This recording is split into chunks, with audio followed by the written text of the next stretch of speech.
मोरे तुम बिना के दया तवावतारा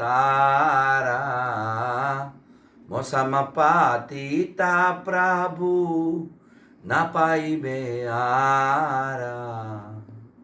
जय श्री चैतन्य महाप्रभु की। ప్రియా బౌద్ధబంధులారా, ఈరోజు ఉగాది, శుభకృత్ నామ సంవత్సర ఉగాది. అన్ని శుభాలు అందరికీ, మంచి వాళ్ళందరికీ కలగాలని, చెడ్డ వాళ్ళకి చెడే జరగాలని, లేదు వారి చెడు బుద్ధి పోయి మంచి బుద్ధి రావాలని మనం కోరుకుంటూ, అలాంటి మంచి బుద్ధిని మనలో కలిగించి మనని మహాత్ములుగా తయారు చేసేటువంటి ఒక గొప్ప గ్రంథరాజం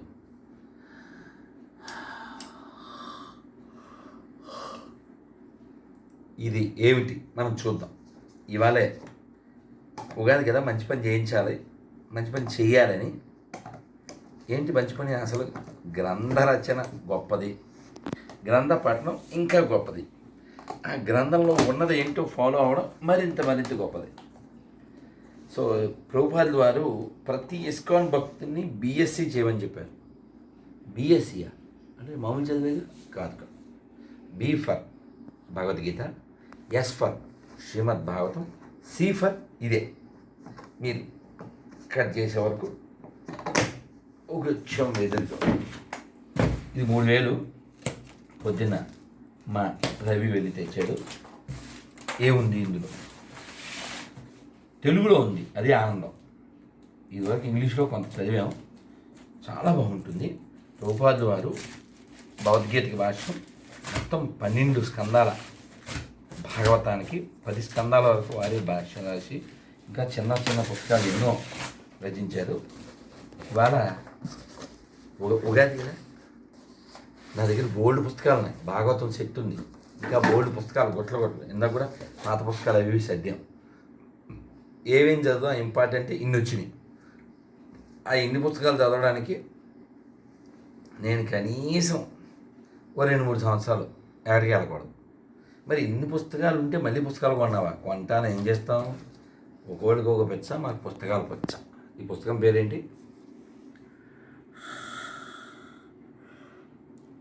శ్రీ చైతన్య చరితామృతికి బిఎస్సి భగవద్గీత, శ్రీమద్ భాగవతం, సి ఫర్ చైతన్య చరితామృతం. ఇది కృష్ణదాస్ కవిరాజ్ గోస్వామి, చాలా గొప్పవారు. వారు 600 ఏళ్ల క్రితం రచించారు. చాలా బాగుంటుంది. ఒకటి మనం ఇవాళ తీద్దాం.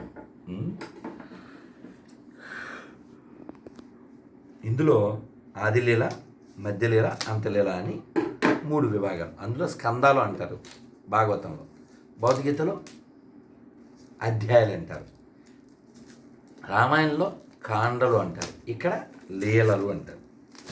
గ్రంథరాజ్ ఓకే. శ్రీ చైతన్య చరితామృతికి జాయ్. సో ఇవాళ మా కృష్ణుడు కూడా బాగున్నాడు కదా. అంటే రాత్రి అయిపోయింది, అందువలన చీకటి అయిపోయింది. అదే పూడు కాస్త వాడిపోయినాయి. అయితే ఈ గ్రంథం గురించి ప్రభుపాదుల వారు ఏం చెప్పారంటే, సో కాలం మారిపోయి ఇస్కాన్ మొత్తం కొలాప్స్ అయిపోయి అన్ని పుస్తకాలు పాడైపోతాయి. కేవలం ఈ చైతన్య చరితామృతం ఉంటే మళ్ళీ అన్నీ మొదలవుతాయన్న. ఇందులో రామాయణం, భగవద్గీత, భాగవతం, ఎవ్రీథింగ్ ఇదే. అసలు మహాప్రభు యొక్క తత్వం మనకు తెలియాలి. ఒక మొక్క వెనకాల ఏముందో చదువుదాం. శ్రీ చైతన్య చరితామృతము శ్రీకృష్ణ చైతన్య మహాప్రభు జీవితం, బోధల గురించి తెలిపే ప్రామాణికమైన గ్రంథం. పరమ భక్తుడు, ఆధ్యాత్మికాచార్యులు, పరమయోగి, భగవద్ అయినట్టి శ్రీ చైతన్య మహాప్రభు భారతదేశంలో 16వ శతాబ్దం నందు ఒక గొప్ప సాంఘిక ఆధ్యాత్మిక ఉద్యమాన్ని నడిపారు. మహోన్నతమైన తాత్విక ఆధ్యాత్మిక సత్యాలతో కూడినట్టు ఆయన బోధలు ఇప్పటి వరకు అసంఖ్యాకమైన తాత్వికులను, ధార్మికులను ప్రభావితం చేశాయి. కృష్ణ కృపామూర్తి శ్రీ శ్రీల ఏసీ భక్తివేదాంత స్వామి ప్రభుపాదుల వారు ఈ గ్రంథంలోని మూల బెంగాలీ శ్లోకాలకు అర్థమును, వ్యాఖ్యానం రాశారు. శ్రీల ప్రభుపాదులు విశుద్ధ కృష్ణ భక్తులు, పరమ ప్రఖ్యాతి చెందిన పండితులు, భారతీయ తత్వ సంస్కృతులకు ఆచార్యులు. విస్తృతంగా చదవబడే భగవద్గీత యథాతథం గ్రంథానికి 18 సంపుటాల వ్యాస భాగవతానికి రచయిత అయి ఉన్నారు. శ్రీ చైతన్య చరితామృత గ్రంథము ప్రస్తుత మానవుని బుద్ధి కుశలతకు, సంస్కృతికి, ఆధ్యాత్మిక జీవనానికి అత్యంత ప్రధానమైన వరదానం అవుతుంది. చాలా ఇష్టం నాకు. మహాప్రభు కృష్ణుడే అయినప్పటికీ కూడా చాలా చాలా ప్రేమమూర్తి. అంటే మిగిలిన అవతారాల్లో ఆయుధాలతో దుష్ట శిక్షణ చేశారు, కానీ ఈ కలియుగంలో కృష్ణుడే అయినప్పటికీ ఆయన ఏ ఆయుధాలు పట్టకుండా వచ్చారు. ఒకటే ఆయుధం ఏంటి? నామము. నామమే. నామం అనే ఆయుధం పట్టుకొచ్చాడు. అందుకే ఆయన ఏమంటారంటే కృష్ణాయ కృష్ణ చైతన్య నామనే గౌరత్విషానం. నువ్వు కృష్ణుడివే, కానీ కృష్ణ చైతన్య అనే పేరుతో నువ్వు వచ్చావు. ఇంకా నీ రంగు బంగారు రంగు, కృష్ణుడి రంగు వేరు కదా. ఈయన ఆయనే కానీ వేరే రంగులో వచ్చారు, మోల్టెన్ గోల్డ్. ఇంకా ఈయన గురించి చెప్పాలంటే చాలా ఉంది. ఇది చైతన్య మహాప్రభు అలా బెంగాల్లో బయలుదేరి దక్షిణ భారతం, ఉత్తర భారతం చాలా తిరిగారు. మన తెలుగు రాష్ట్రాల్లో ఒరిస్సా నుంచి మొదలుపెట్టి అలా తిరుమల దాకా వచ్చి అలా శ్రీరంగం వెళ్ళారు. అక్కడ 4 నెలలు ఉన్నారు. మీరు నా వీడియోలో చూసి ఉంటారు కదా, చైతన్య మహాప్రభు వచ్చిన ప్లేస్లో కూర్చొని మేము జపం చేసుకున్నాం. సో వారి పాదపీఠం దగ్గర తిరుమలలో కూడా వారి పాదపీఠం ఉండేది. మేము రోజు కడిగి పూలు పెట్టి పూజ చేసేవాళ్ళం. తర్వాత తిరుమలలో మార్పులు జరిగినాయి, అది అలాగే ఉండిపోయింది. ఎక్కడుందో రూములో మళ్ళీ పెడితే బాగుండు. ప్రభుజీలకు చెప్పాను. అది యాక్చువల్గా గౌడీ మఠం వాళ్ళు పెట్టారు, తర్వాత ఇస్కాన్ వాళ్ళు అండర్టేక్ చేశారు. మళ్ళీ అక్కడ ఉందో తెలియదు. అలాగే సింహాచలం వచ్చారు మహాప్రభు, మంగళగిరి వచ్చారు, అహోబిలం వెళ్ళారు, తిరుమల వచ్చారు, శ్రీరంగంలో 4 నెలలు ఉన్నారు. సో కొంచెం చూద్దాం. మీరు కొవ్వూరు అని రాజమండ్రి దగ్గర, అక్కడ 12 రోజులు పుష్కరాల్లో ఉన్నారు. చాలా గొప్ప డిస్కషన్ జరిగింది. అవన్నీ కూడా ఇందులో వస్తాయి. ఒకటి తీశాను నేను. ఈ చైతన్య మహాప్రభుకి 6 ముఖ్యమైన శిష్యులు ఉన్నారు. వారు ఎవరంటే శ్రీ రూప సనాతన భట్ట రఘునాథ, శ్రీ జీవ గోపాల భట్ట దాస రఘునాథ. 6 వాళ్ళు మహాత్ములు. వారు లేకపోతే అసలు ఈ గ్రంథాలు ఇవన్నీ మన దగ్గరికి వచ్చేవి కాదు. ఇది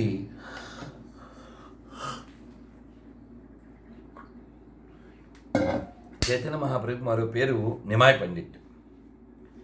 సో ఈ ఒకటి మనం చదువుదాం. యోగమాయ చిచ్చక్తి విశుద్ధ సత్వ పరిణీతి तारा शक्ति लोक देखाईते यही रूपारत्न भक्त गाने रघुड़ धन प्रकट कैला नित्य लीला అయితే. ఇలాగే చదివితే బాగుంటుంది, బెంగాలీ కాబట్టి.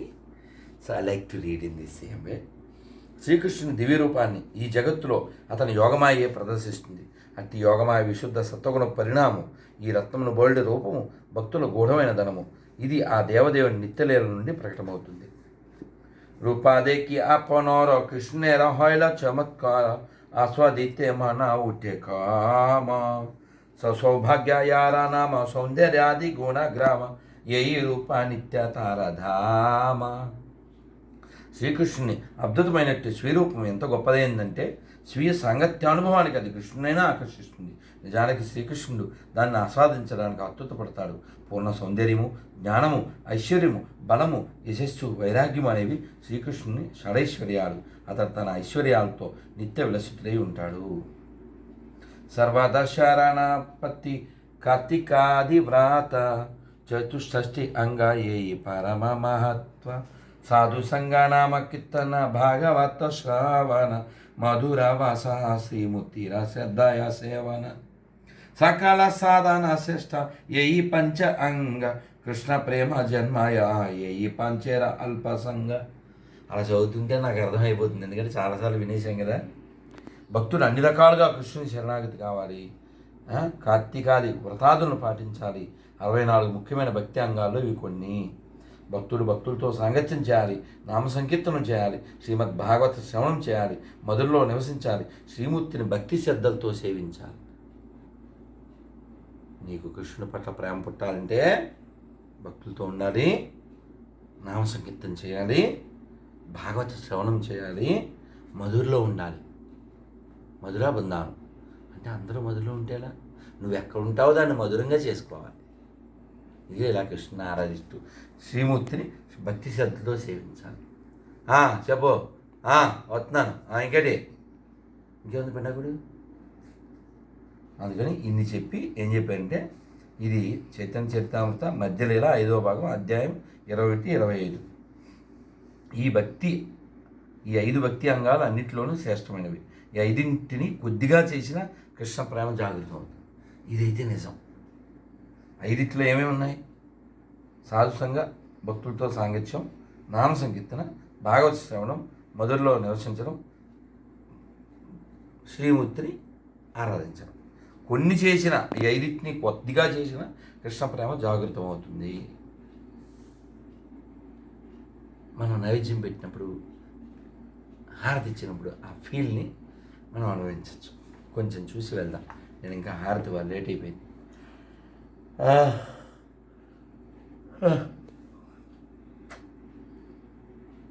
వ్యాసాశోక సానకాదిర ప్రసిద్ధ భాజన నిర్గంధ స్థావరాదివాసుక సూనాయన. వ్యాసుడు, శుకుడు, నలుగురు కుమారులు చేసే భక్తి ఇదివరకే సుప్రసిద్ధమైంది. ఇక చెట్లు, చేమల వంటి స్థావర జీవులు ఏ విధంగా భగవద్భక్తిలో నెలకొని ఉంటే వివరిస్తాను. ఈ మాత మహాప్రభు దూయి మాస పర్యంత శిఖాలాయి తారే భక్తి సిద్ధాంతేర అంత. శ్రీ చైతన్య మహాప్రభు సమస్త భక్తి సిద్ధాంత సారాన్ని వరుసగా 2 నెలల పాటు శ్రీ సనాతన గోస్వామికి ప్రబోధించారు. రాజా కాహే ఆమరో পোষ্টানায় হয় পিত তাহারি মরিমি আমি ভালো নাহে కథ. అప్పుడు హుస్సేన్ ఖాన్ జవాబిస్తూ, సుబుద్ధిరాయలు నన్ను ఎంతో జాగ్రత్తగా పోషించాడు, ఆయన నాకు తండ్రి లాంటివాడు, అటువంటి వ్యక్తిని నీవు ఇప్పుడు చంపమని అడుగుతున్నా, ఇది ఏమాత్రం బాగలేదు. స్త్రీ కాహే జాతి లాహా యాది ప్రాణే నామారీబే రాజా కాహే జాతి నీలే ఇహో నాహి జీబే. సుబుద్ధిరాయల కులాన్ని చెరిపి అతను ముస్లింగా మార్చివేయమని భార్య చివరి సలహా ఇచ్చింది. కానీ తానది చేస్తే సుబుద్ధిరాయలు బతకడని హుస్సేన్ ఖాన్ బదులిచ్చాడు. స్త్రీమారితే చాహే రాజా సంకటే పాడీలా కారుణ్యారా పాణి తారా ముఖే దేయో ఈలా. సుబుద్ధిరాయలను చంపివేయమని తన భార్య మాటిమాటికి అడగడంతో అతనికి అదొక పెద్ద సమస్యగా అయింది. చివరికి నవాబ్ ముస్లిం వాడే కుండలోని నీళ్లను సుబుద్ధిరాయలు తల మీద జల్లాడు. 500 సంవత్సరాల కిందట భారతదేశంలో హిందువులు చాలా కఠినంగా నిష్ఠురంగా ఉండేవారు. ఎవడేని ముస్లిం తన కుండలోని నీళ్లను హిందువుపై, ఇదేమిటి ప్రింటింగ్ మిస్టేక్, మన కర్మ, పేపరు మడత పడిపోయి ఇలా అదంతా కుట్లు అయి విఫలంగా మడత పడిపోయి అందులోకి వెళ్ళిపోయి అమ్మయ్య అంటుకుంది. అమ్మయ్య కొంచెం పర్లేదు, అమ్మయ్య ఆల్మోస్ట్ సేవ్ అయిపోయాం. ఓకే, హిందువులు అంటే నిష్టలో ఎంత గట్టిగా ఉండేది చూడండి. 500 సంవత్సరాల క్రితం భారతదేశంలో హిందువులు చాలా కఠినంగా నిష్ఠూరంగా ఉండేవారు. అంటే నిష్ట కలిగి ఉండేవాడు నిష్ఠూరాన్ని. ఎవరైనా ముస్లిము అతను తాగిన తన కుండలో నీళ్ళను హిందువుపై చల్లితే ఆ హిందువుని వెంటనే వారు వెలివేసేవారు. ఇటీవల 1947 దేశ విభజన సమయంలో హిందూ ముస్లింల మధ్య బెంగాల్లో పెద్ద గొడవ జరిగింది. అప్పుడు హిందువులచే బలవంతంగా గోమాంస భక్షణ చేయించడం జరిగింది. దాంతో తాము ముస్లింలుగా మారిపోయామని వారంతా ఏడిచారు. నిజానికి భారతదేశంలోని ముస్లింలు ముస్లిం దేశం నుండి రాలేదు. ఎవడైనా ముస్లింతో సంపర్కం చెందితే ముస్లింలాగా అయిపోతాడనే ఆనవాయితీని హిందువులే ప్రారంభించారు. రూప సనాతన గోస్వాములు ఉన్నత బ్రాహ్మణ వంశంలో జన్మించినప్పటికీ ముస్లిం ప్రభుత్వంలో కొలువును పొందారు. అందుకే వారు ముస్లింలుగా పరిగణించబడ్డారు. సుబుద్ధిరాయల మీద ముస్లిం కుండలోని నీళ్లు చల్లడంతో అతను ముస్లిం అయిపోయాడని భావించారు. తర్వాత ఔరంగజేబు అనే ముస్లిం చక్రవర్తి హిందువుల మీద ప్రత్యేకమైన పన్ను వేశాడు. అప్పుడు హిందూ సమాజంలో అణిచివేయబడిన నిమ్నమత హిందువులు ముస్లింలుగా మారిపోయారు. ఆ విధంగా ముస్లింల జనాభా పెరిగిపోయింది. తర్వాత బ్రిటిష్ ప్రభుత్వం హిందూ ముస్లింలను విభజించే పద్ధతిని తయారు చేసింది. ఆ విధంగా వారు ఇరువురు వర్గాల మధ్య దుష్టభావాలను కలగజేశారు. తత్ఫలితంగా భారతదేశం పాకిస్తాన్, హిందుస్థాన్గా విభజింపబడింది. పురాతన చరిత్రను బట్టి సమస్త భూమండలము ఒకే సంస్కృతి అంటే వైదిక సంస్కృతి కిందే ఉన్నట్టు తెలుస్తుంది. కానీ క్రమంగా ధార్మిక సాంస్కృతిక విభజనల కారణంగా ఆ పరిపాలన పలు భాగాలుగా విభజించబడింది. ఇప్పుడు భూమండలం పైన పలు దేశాలుగా, మతాలుగా, రాజకీయ పార్టీలుగా చీలిపోయింది భూమండలం. ఇన్ని రాజకీయ మతపరమైన విభాగాలు ఉన్నప్పటికీ అందరూ ఒకే సంస్కృతి అంటే కృష్ణభక్తి భావన కింద తిరిగి ఏకము కావచ్చని మేము ప్రతిపాదిస్తున్నాము. జనులు ఒకే దేవుని అంటే శ్రీకృష్ణుని, ఒకే గ్రంథాన్ని అంటే భగవద్గీతని, ఒకే కార్యాన్ని అంటే భగవత్ సేవను అంగీకరించాలి. ఆ విధంగా వారందరూ ఈ ధరిత్రిపై సుఖంగా జీవిస్తూ అందరూ కలిసి కావలసినంత ధాన్యాన్ని ఉత్పత్తి చేసుకోగలుగుతారు. అటువంటి సమాజంలో కొరత, కరువు, సాంస్కృతిక లేదా ధార్మిక పతనము అనే ప్రశ్న ఉండదు. నామమాత్రమైన కుల విధానము, జాతీయ విభాగాలు కేవలం కృత్రిమైనవి. మా వైష్ణవ సిద్ధాంతమును అనుసరించి ఇవన్నీ బాహ్యమైన దేహ ఉపాధులు. కృష్ణ చైతన్య ఉద్యమం దేహ ఉపాధులపైన ఆధారపడలేదు. నిజం.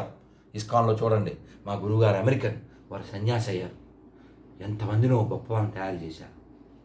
సౌత్ ఆఫ్రికన్ ఎందరో మహానుభావులను తయారు చేశారు శ్రీల ప్రభుపాదుల వారు. Anybody can become devotee.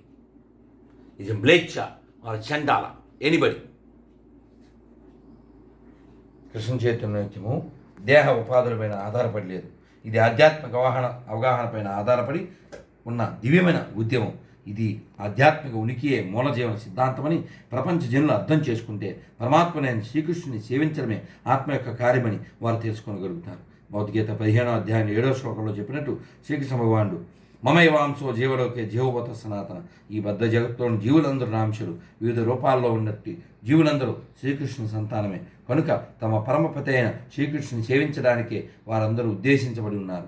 ఈ సిద్ధాంతాన్ని అంగీకరిస్తే దేశాలన్నింటినీ ఏకం చేయడంలో ఐక్యరాజ్య సమితి వైఫల్యాన్ని ఘనమైన కృష్ణ చైతన్య ఉద్యమం ప్రపంచవ్యాప్తంగా తగినంత నివారించగలుగుతుంది.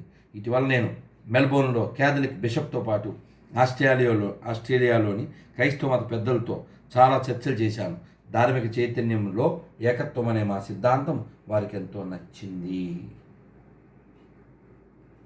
తనపై నవాబు నీళ్లు చల్లడాన్ని అదనగాకుని సుబుద్ధిరాయలు ఇల్లు, వ్యాపారం అన్నీ విడిచి వారణాసికి వెళ్ళిపోయాడు. సుబుద్ధిరాయలు పెద్ద జమీందారు, బాధ్యతాయుతులైన పెద్ద మనిషిగా ఉన్నట్టు గోచరిస్తుంది. అయినా ముస్లిం కొండలో నీళ్లను ముఖం మీద చిలకరిస్తే మనిషి ముస్లింగా అయిపోతాడనే సాంఘిక అపార్థాన్ని అతడు విడిచిపెట్టలేకపోయాడు. ఇది చాలాసార్లు చెప్పుకున్నాము. సో మొత్తానికి ఎన్నో విషయాల్ని మనకు అందజేస్తుంది. కాబట్టి నేను ఎప్పుడూ చేసే రిక్వెస్టే, రోజు ఏదో ఒక గ్రంథాన్ని, భగవద్గీత కావచ్చు, భాగవతం కావచ్చు, రామాయణం కావచ్చు, చైతన్య చరితామృతం కావచ్చు, కృష్ణ కర్ణామృతం కావచ్చు, ఎందరో మహాత్ములు, మహర్షులు, యోగులు, తపస్సులు, యోధులు పుట్టిన, వీరులు పుట్టిన ఈ నేల మీద వారి చరిత్రలు కానీ ఏదైనా రోజు 1 పేజో 2 పేజీలు 5 పేజీలో చదవండి అని చెప్పండి. చదివి చావండి. ఇదొకటి నేను చెప్పేది. శ్రీ చైతన్య మహాప్రభుకి, శ్రీ చైతన్య చరితామృతానికి, శ్రీల కృష్ణదాస్ కవిరాజ్ గోస్వామి వారికి, శ్రీల భక్తివేదాంత స్వామి శ్రీల ప్రభు వారికి, హరినామ సంకీర్తనకి శుభనామ సంవత్సర శుభాకాంక్షలు అందరికీ. స్వస్తి. హరి ఓం.